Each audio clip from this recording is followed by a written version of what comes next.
To a little politics. On Capitol Hill, Ukrainian President Volodymyr Zelenskyy made his case for money funding for his war-torn country. His visit comes as lawmakers debate more funding for Ukraine, along with Israel and the U.S. southern border.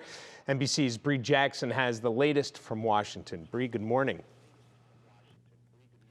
Good morning. So President Zelenskyy took part in a series of meetings here in Washington as concerns grow over the U.S. commitment to providing more aid to Ukraine.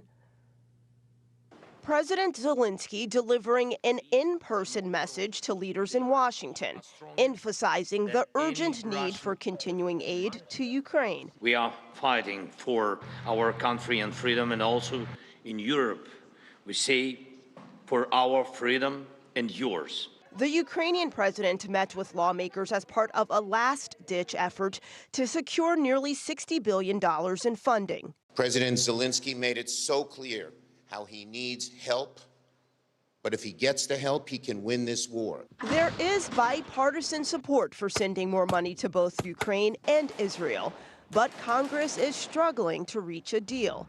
House Speaker Mike Johnson says Republicans also want other priorities met. We needed clarity on what we're doing in Ukraine and how we'll have proper oversight of the spending of precious taxpayer dollars of the American citizens, and we needed a transformative change at the border. Thus far, we've gotten neither. GOP lawmakers say at this point in negotiations, it's unlikely an agreement will be reached by the end of this year. I think it's going to take the president himself telling his cabinet and telling his staff, get this done. After hosting Zelenskyy at the White House, President Biden stressing Congress must act. The world's watching what we do.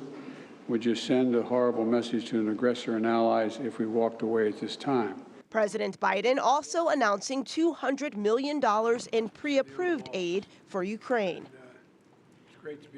And President Zelenskyy has visited Washington several times since the war in Ukraine began. The Biden administration announced a nearly $325 million aid package for Ukraine after Zelenskyy's visit back in September. Maureen? Bree, what's included in the aid that President Biden announced yesterday? Yeah, there are a variety of things. So the package includes missiles for air defense, ammunition for rocket systems, and Javelin anti-armor systems, just to name a few components. All right. Well, we know that they desperately need that aid. We'll see what happens. Bree Jackson, live for us in D.C. Thank you so much.